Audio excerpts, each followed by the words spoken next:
Bonjour à tous et à toutes, bienvenue à l'église de Nemours.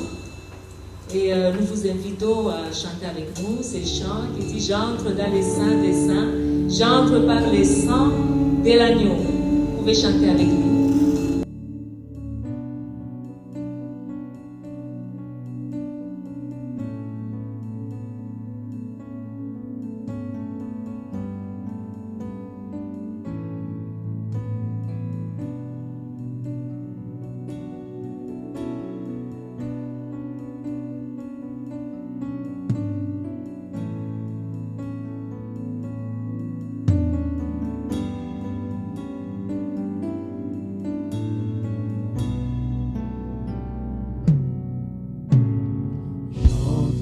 Dans le sein des saints,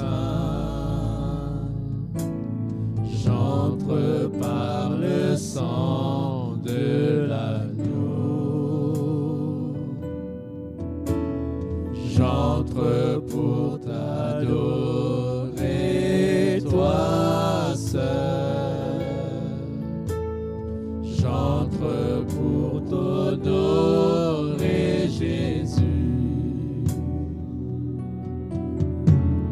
j'entre dans le sein des saints,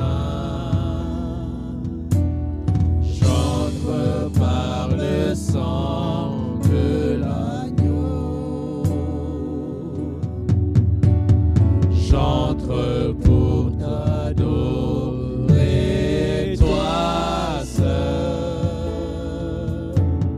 j'entre pour t'honorer Jésus, J'entre dans les saints, j'entre dans le sein des saints,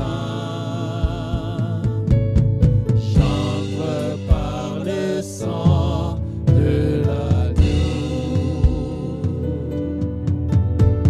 j'entre pour t'adorer toi seul, j'entre pour t'honorer Jésus, Seigneur, je t'adore, je t'adore, Seigneur, je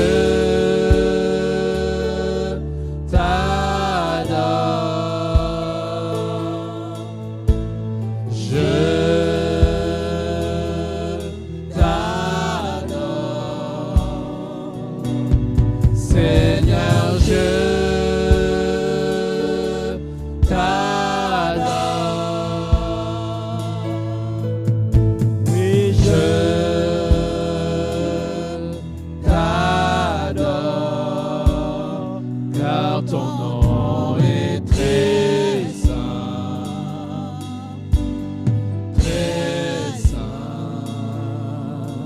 Seigneur.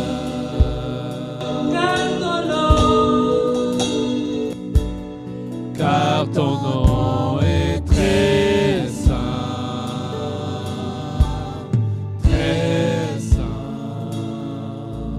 Seigneur. j'entre dans les saints.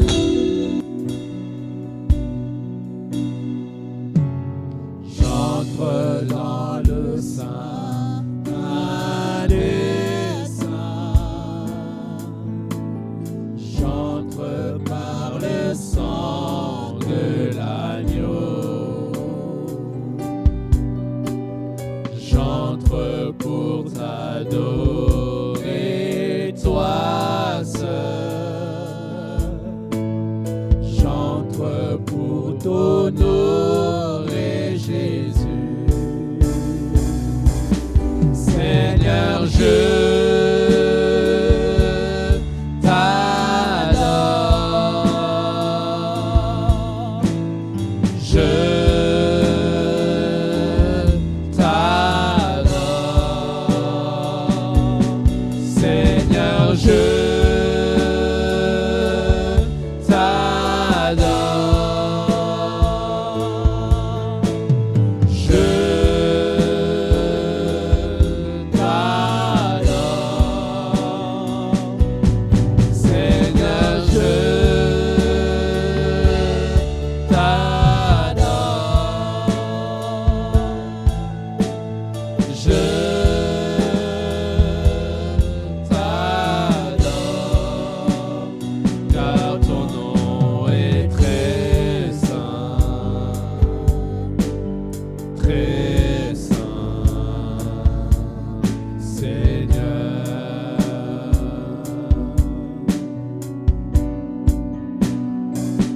car ton nom est très saint, très saint, Seigneur.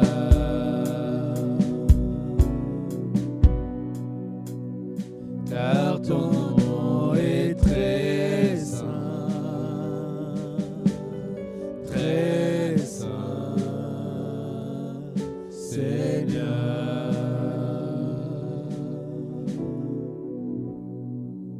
Alléluia, ton nom est très saint. Chantons car Dieu est là. Poussons des cris de joie car l'Éternel est présent. Venez avec des cris de joie en sa présence. Oui Seigneur, nous venons devant toi car tu es présent.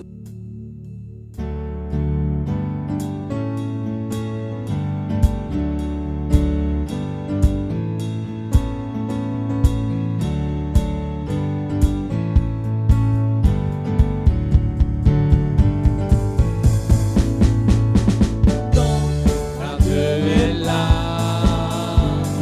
poussons des cris de joie, laissons-lui un trône de reconnaissance, un palais de louange.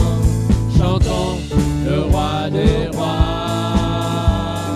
son amour durera, et quand on le loue, sa gloire descend sur nous dans son temple ici-bas. Chantons car Dieu est là.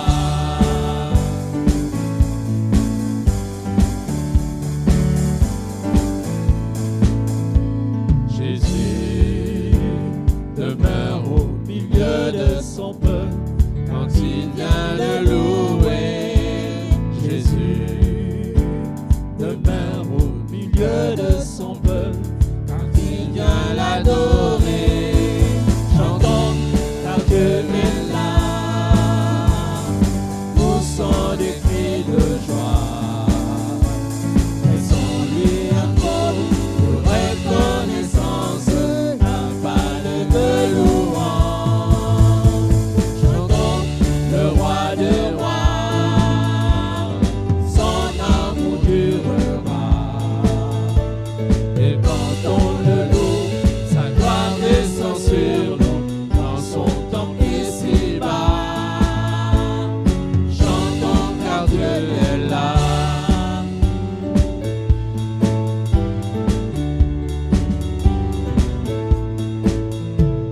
Nous sommes tous rassemblés pour l'adorer avec nos instruments joyeux de ce que Dieu nous a sauvés.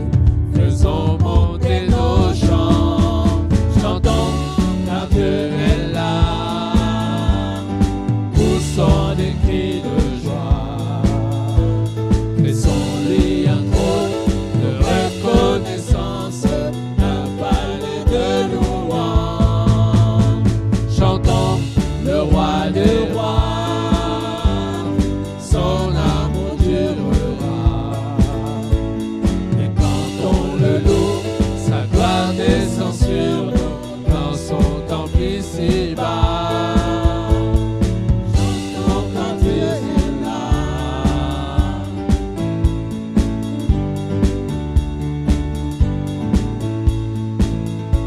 Jésus demeure au milieu de son peuple quand il vient le louer.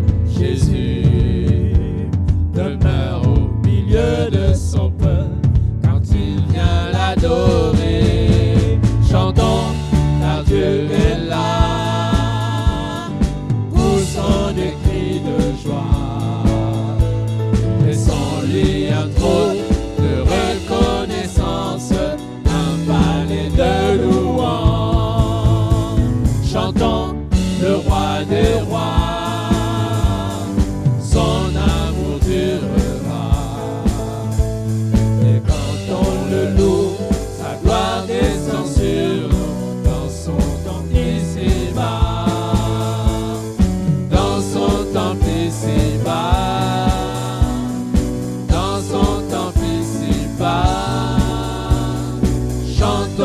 car Dieu est là.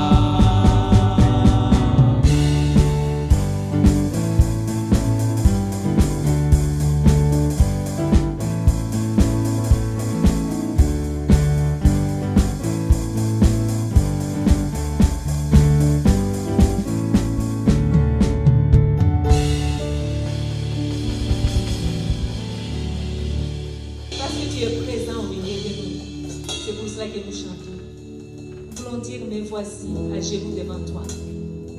À genoux devant le roi de gloire. À genoux devant l'éternel. Au nom de Jésus-Christ. Nous déposons nos fardeaux, nos soucis, nos craintes. Parce qu'il prend soin de nous. Il prend soin de vous. Il prend soin de chacun de nous. Alléluia.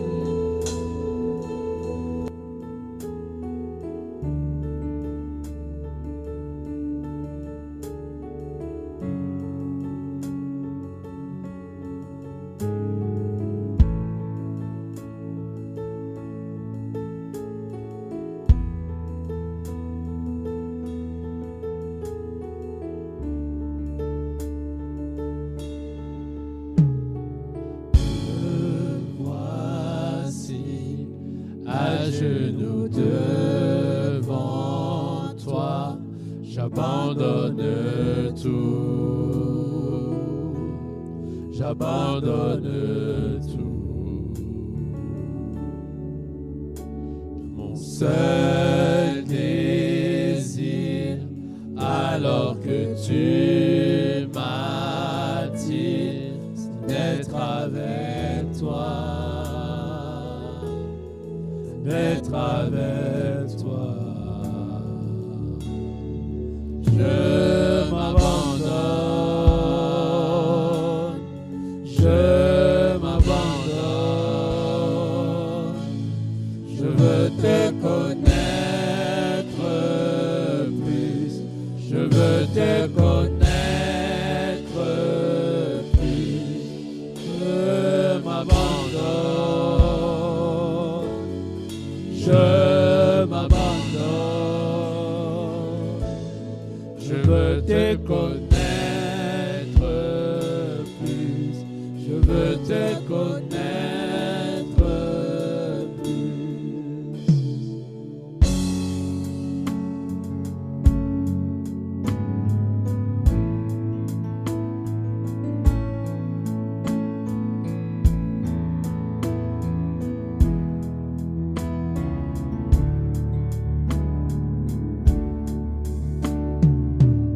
Par ta grâce, viens inonder mon âme.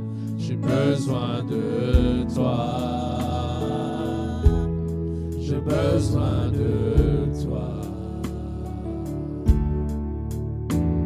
Les bras ouverts, tu entends ma prière. Parle à mon cœur, parle à mon cœur. Je m'abandonne, je m'abandonne. Je veux te connaître plus, je veux te connaître plus. Je m'abandonne, je m'abandonne, je veux te connaître plus, je veux te connaître plus.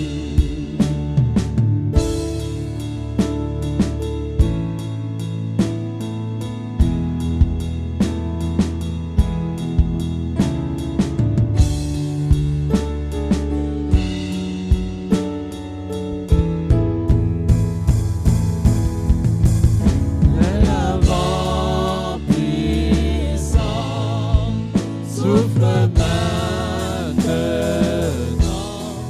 Dieu vient régner, Dieu vient régner en moi.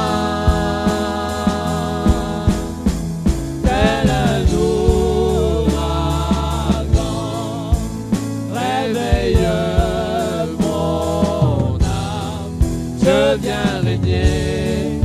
je viens régner en moi. Tel un vent puissant souffle maintenant. Je viens régner en moi.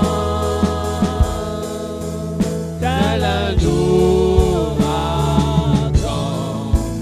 réveille mon âme. Je viens régner en moi.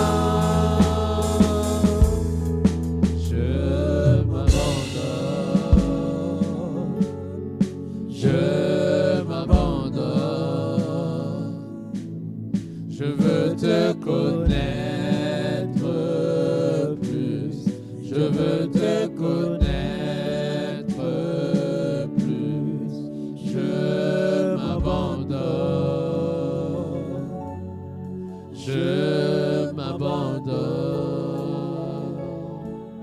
Je veux te connaître plus. Je veux te connaître plus.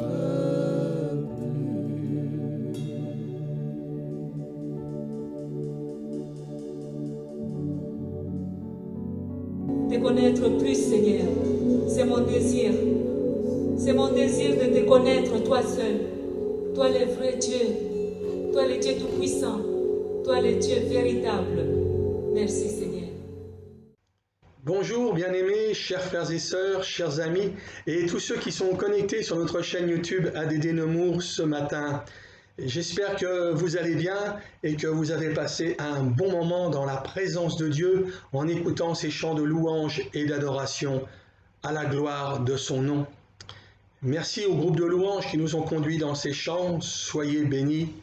Avant d'aller plus loin, j'aimerais faire quelques annonces. Tout d'abord, je voudrais remercier au nom de l'Église tous ceux et celles qui soutiennent financièrement l'œuvre de Dieu à Nemours. Merci de vos dons, de vos offrandes et merci de votre soutien pour l'œuvre de Dieu à Nemours et pour l'avancement du royaume de Dieu ici-bas sur cette terre. Avant de prier, je voudrais mettre ce verset sur votre cœur qui se trouve dans les Proverbes au chapitre 11 et verset 25. C'est la version Bible français courant. Nous lisons « Une personne généreuse sera comblée de bien en retour. Celui qui donne à boire sera désaltéré.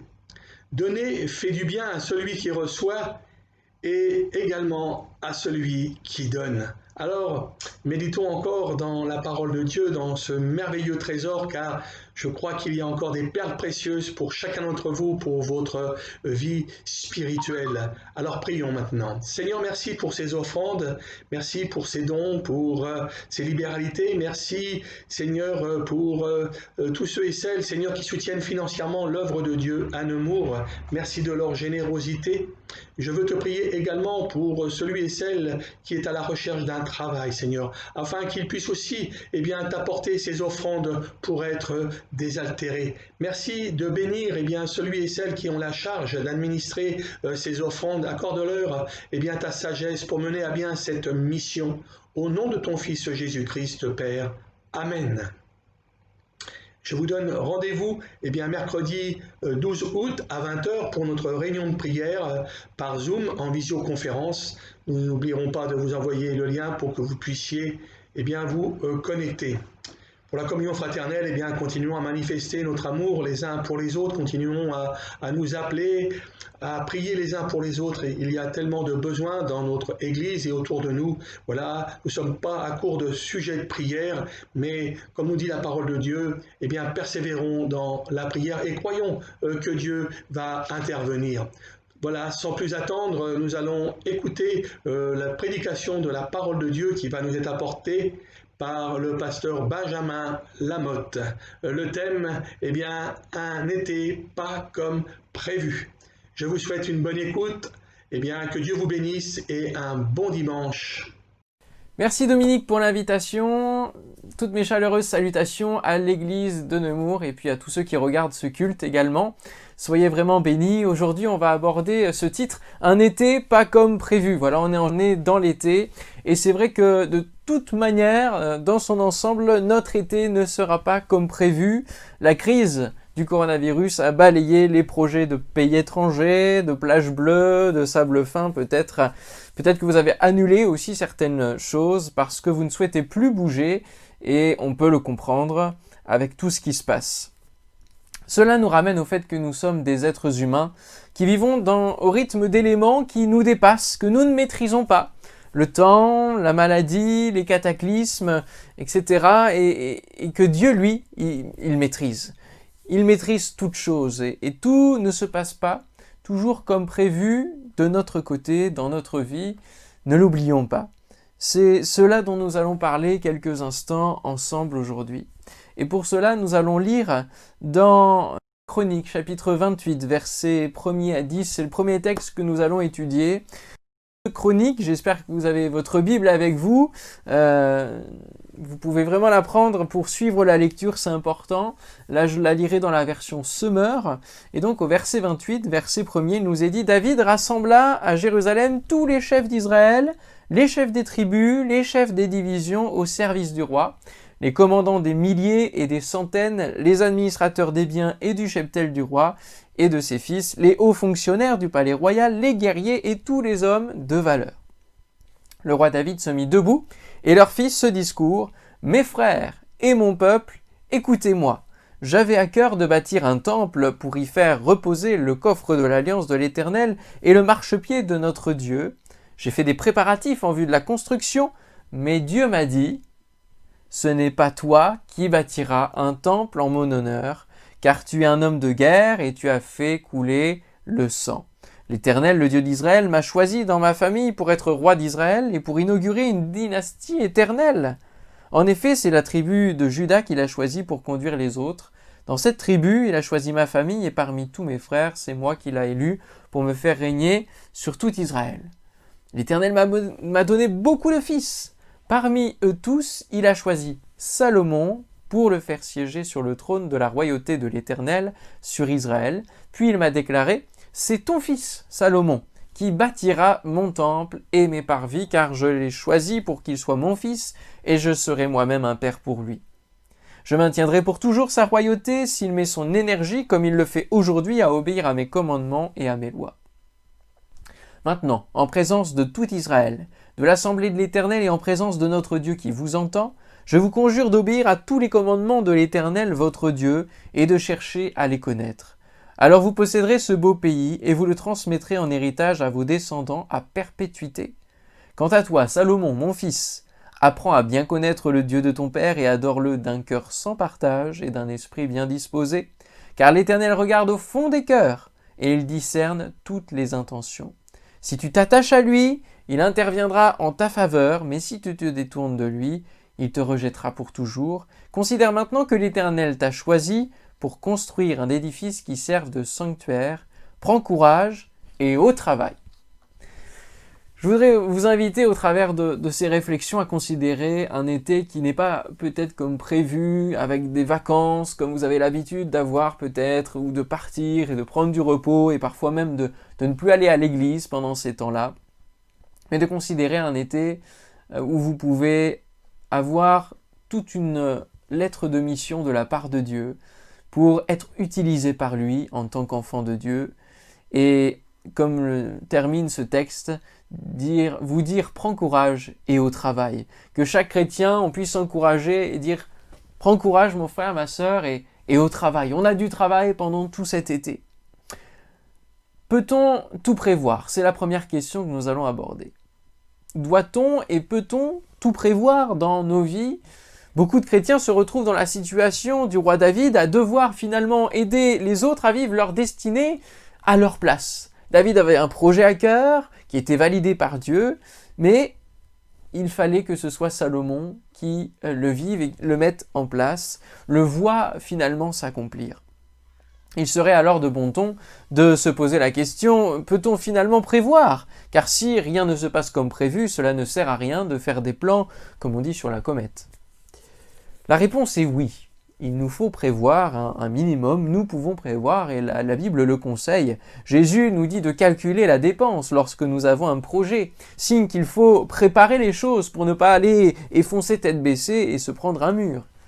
Le livre des Proverbes, au chapitre 16, verset 1er, nous dit « Les projets que forme le cœur dépendent de l'homme, mais la réponse que donne la bouche vient de l'Éternel. » Nous pouvons donc prévoir, préparer, rêver, réfléchir, avoir des envies comme David avait, mais nous avons besoin d'une chose pour les voir s'accomplir, être en accord avec la volonté divine.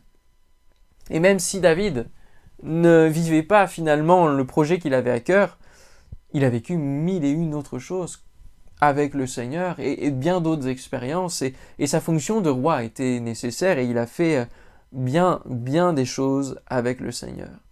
Mais parfois, il faut accompagner les autres dans leur destinée et dans leurs projets. Peut-être que cet été, c'est à cela que vous allez être appelés, aider les autres à vivre leurs projets, à peut-être mettre en place leurs projets pour qu'à la rentrée, il y ait un démarrage de quelque chose qui se passe. Le projet de David plaisait à Dieu. Bien entendu, c'était un temple pour la gloire de Dieu, et donc il était validé par lui. Dieu nous a créés et il nous sauve pour nous faire entrer dans les œuvres qu'il a préparées d'avance pour nous afin que nous les pratiquions, nous dit la Bible. Ces œuvres servent au royaume de Dieu, et c'est pour cela que nous devons coller à la volonté divine. Si nous sommes chrétiens et que nous avons des projets divers et variés, même s'ils sont pour Dieu, nous devons finalement les soumettre à la volonté divine parce qu'il peut avoir une autre vision de le mettre en place, de le mettre en pratique, que nous avons des visions, nous avons des pensées, mais rappelons-nous que les pensées du Seigneur sont bien au-dessus des nôtres et que nous avons besoin de sonder le cœur de Dieu, la volonté de Dieu. Et c'est pour cela que d'ailleurs, dans notre Père, nous avons dans les premières demandes les choses qui concernent Dieu, que ton nom soit sanctifié, que ton règne vienne, que ta volonté soit faite sur la terre comme au ciel. En dehors du fait que nous ne pourrons pas vivre tous les projets que nous avons peut-être en tête, ou en tout cas sur le cœur, parce qu'ils sont nombreux et il faut se résoudre à parfois une sélection, à faire une sélection, comprenons que même si nous ne vivons pas donc ce projet que nous avons sur le cœur, nous n'avons pas à le laisser tomber pour autant et à laisser notre vie spirituelle oisive et flâner au gré des semaines qui passent pendant cet été. Mais bien souvent, Dieu mettra en vous des projets afin que vous accompagniez les autres à le réaliser, à le porter. C'est ainsi qu'il y a différents ministères qui vont venir se compléter et parfois il vous faudra même d'autres personnes pour pouvoir voir ce projet se réaliser. Si vous le portez tout seul, ce ne sera pas possible. L'un sera donc le porteur de la vision, l'autre l'exécutant. Il en est ainsi également dans la triunité divine. Même si la volonté est commune, au Père, au Fils et au Saint-Esprit, l'exécution est principalement faite par le Saint-Esprit sur cette terre dès le début de la Bible, dans Genèse. Et le messager, ça va être Jésus, le porteur même de la parole, de la vision. Chacun a donc son rôle. Et David avait un rôle dans la transmission à son fils. Imaginez quelques instants que David ne transmette rien à son fils. Il aurait fallu encore beaucoup de temps à Salomon pour construire la maison de l'Éternel. Parfois, alors ça va être un petit peu dur ce que je vais vous dire, mais parfois certaines vies ne sont là que pour préparer le terrain, préparer les matériaux que les autres vont utiliser et pour vivre le projet divin.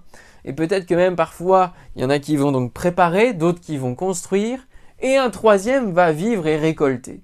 Et vous allez vous dire que c'est pas très juste, parce que finalement, celui qui a commencé à travailler au tout début, il mériterait de voir l'accomplissement.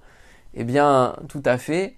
Mais ce qui est superbe, c'est que l'espérance que nous avons, c'est que dans le travail divin, lorsque nous semons, eh bien la récolte, nous la verrons dans le ciel, assurément, avec tous ceux qui seront sauvés. Et alors, nous nous rappelons en ce moment même ce que dit l'apôtre Paul dans 1 Corinthiens, chapitre 3, verset 8, où il dit « Celui qui plante et celui qui arrose sont égaux, et chacun recevra sa propre récompense selon son propre travail. » Mais ce n'est pas celui qui plante et qui arrose qui sont importants, non ? C'est Dieu qui fait croître. Et c'est ça l'important. Celui qui plante et celui qui arrose, il y a différentes fonctions. Ce n'est pas dans notre habitude de voir que celui dont on ne voit pas les fruits est utile et aussi important que celui qui va voir les fruits et les récolter. Combien de ministères, dans les temps passés, ont passé justement du temps à semer dans des territoires désertiques où il n'y avait rien, où l'évangile ne prenait pas, ne prospérait pas, ne prenait pas dans les vies. C'en était décourageant. Il y en a qui n'ont rien vu de leur ministère comme fruit. Mais dans le ciel, ils auront cette récompense de la part du Seigneur qui leur dira « Viens bon et fidèle serviteur, entre dans la joie de ton maître » et ils verront cette grande récolte que l'autre génération a pu récolter. Et le premier donc a permis au second de récolter et sinon, sans le premier, le second ne serait rien. Alors peut-être que cet été, vous n'allez pas aller dans une destination de vos rêves, vous n'allez pas vivre l'un de vos rêves, parce que vous êtes obligé de l'annuler ou vous allez changer vos plans. Mais peut-être que Dieu va vous sensibiliser à voir un besoin, un sujet, un projet qu'un ministère va devoir lancer et a besoin de soutien. Peut-être que cet argent va pouvoir servir à bénir un ministère et que vous allez être le premier à semer dans une vie, à investir dans une vie qui portera du fruit et vous allez partager avec lui cette récompense dans les cieux. Je vous le souhaite. Alors, la première question, c'était « Peut-on tout prévoir dans cet été imprévu » Peut-on tout prévoir? Nous venons de répondre à la question. Et au-delà de tout prévoir par nous-mêmes, j'aimerais aborder maintenant ce point qui dit s'appuyer sur la prévision de Dieu. La prévision de Dieu. Je dis bien prévision et non pas provision, comme on a souvent l'habitude de l'entendre, ce mot provision divine. Il serait plus pertinent désormais de parler de prévision. Car de la prévision découle la provision. Je parlerai donc de prévision en 2 mots, parce que Dieu sait toutes choses à l'avance, et il veut que nous lui présentions malgré tout nos besoins, mais il sait toutes choses. Il est omniscient, il sait toutes choses à l'avance. C'est cette prévision, cette prescience. David était un homme selon le cœur de Dieu, et c'était aussi un homme de sang. Il y a ce paradoxe dans nos vies qui nous ramène à la guerre entre la chair qui veut nous éloigner de Dieu, qui veut nous dire en vacances, bon, repose-toi, relâche-toi, spirituellement, ça va, t'es bon, t'as pris assez de choses dans l'année. Et avec l'esprit qui désire toujours plus nous en rapprocher, qui désire nous faire connaître justement la volonté de Dieu et nous conduire dans ces choses. Aussi, que pouvons-nous prévoir avec cette guerre intestine qu'il y a en nous? Au-delà des éléments que nous ne pouvons pas maîtriser dans ce monde, comme cette crise que nous traversons actuellement, nous ne savons pas de quoi sera fait demain. Alors, que prévoir par nous-mêmes? Ne vous inquiétez donc pas du lendemain, nous dit Jésus, car le lendemain aura soin de lui-même. À chaque jour suffit sa peine. C'est dans le Sermon sur la montagne, dans Matthieu 6, 34. Et c'est pour cela qu'il dira, juste avant, au verset 33, la solution, au final, c'est chercher premièrement le royaume et la justice de Dieu. Et toutes ces choses vous seront données par-dessus. Parfois, on recherche la bénédiction tellement, la provision divine tellement que on en oublie de rechercher celui qui donne avant toute chose. Il y a un principe divin qui est important et qu'il ne faut pas mettre à l'envers. Nous faisons souvent le contraire, à prévoir comment la bénédiction de Dieu peut venir sur nos vies, à faire des scénarios qui essayent d'équilibrer nos plaisirs personnels avec notre relation avec Dieu, alors que le principe divin et biblique est clair. Il est simple, chercher le royaume et la justice de Dieu premièrement. Chaque jour, donc, quand je me lève, je me préoccupe des affaires de mon Père, comme avait l'habitude de dire Jésus sur cette terre. Et je n'ai pas alors à rechercher la bénédiction en tant que telle, parce que la provision divine suit logiquement. Je m'occupe de lui, il s'occupe de moi. Amen. C'est une belle assurance, c'est un principe biblique qui se retrouve dans de nombreux endroits dans la Bible. Peut-être que pour vous, l'été est un temps plus calme au niveau spirituel, alors que c'est la période où vous avez le plus de temps. Voilà un autre paradoxe. Vous cherchez peut-être alors à combler ce temps par toutes sortes d'activités diverses et variées, vous faire plaisir.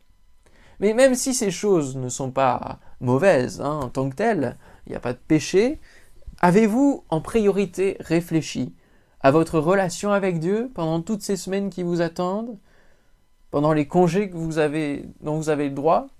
Est-ce que vous avez cherché à savoir ce que Dieu désirait faire de votre été? Rappelons-nous, et ça c'est important de le mettre en focus, que Jésus, il n'a pas hésité une seule seconde à mettre nos vies en priorité sur la croix, jusqu'au bout.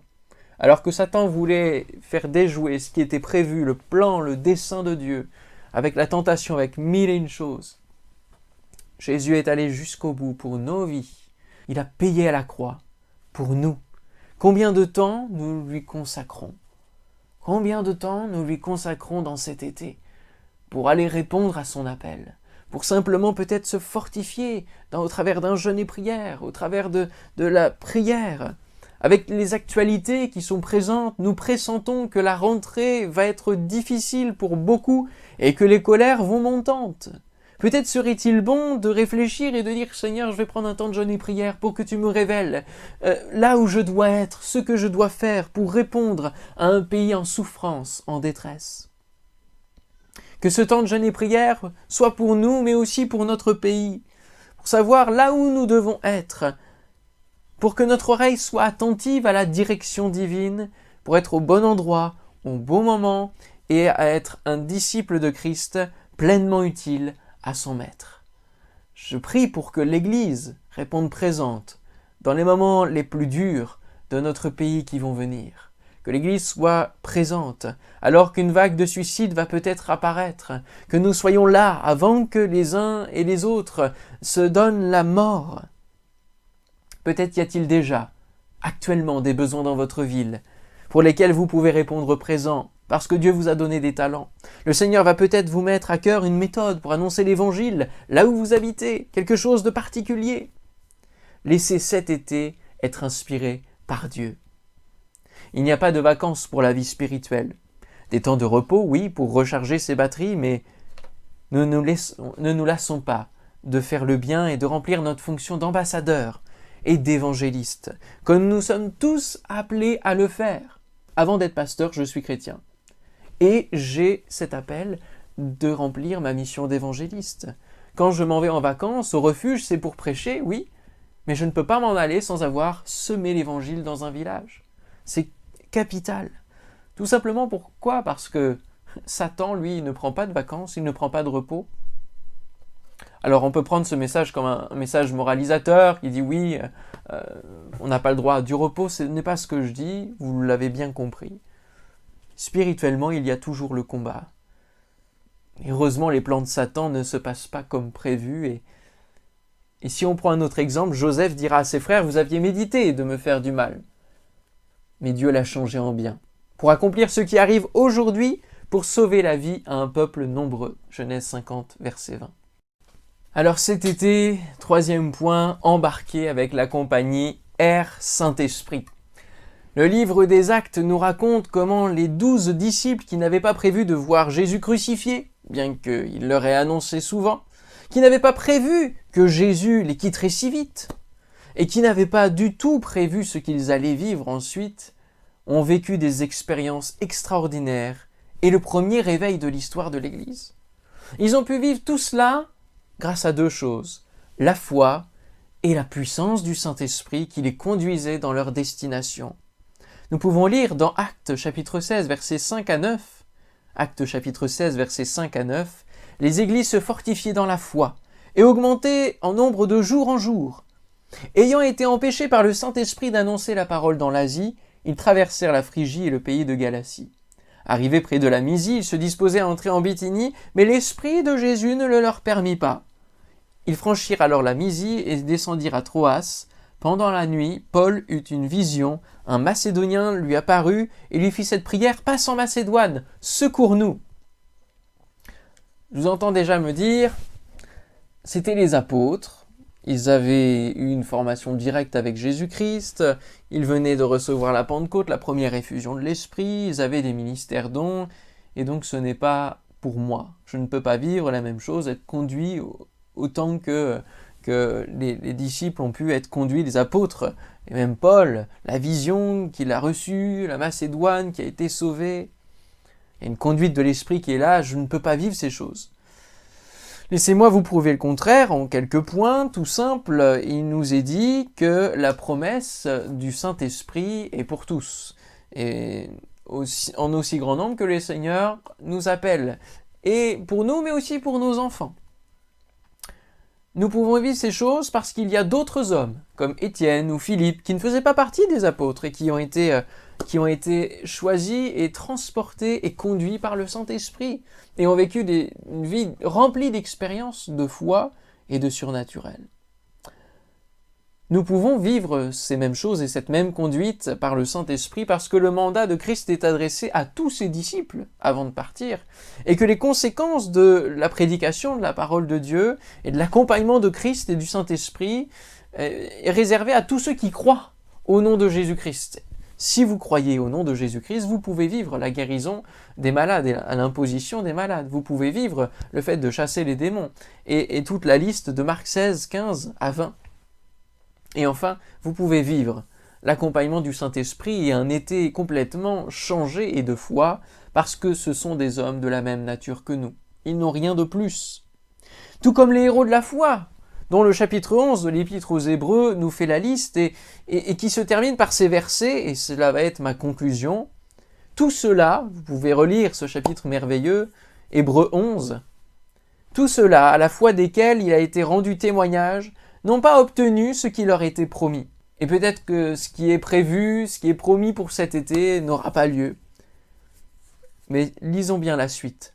Dieu ayant en vue quelque chose de meilleur pour nous, afin qu'ils ne parviennent pas sans nous à la perfection.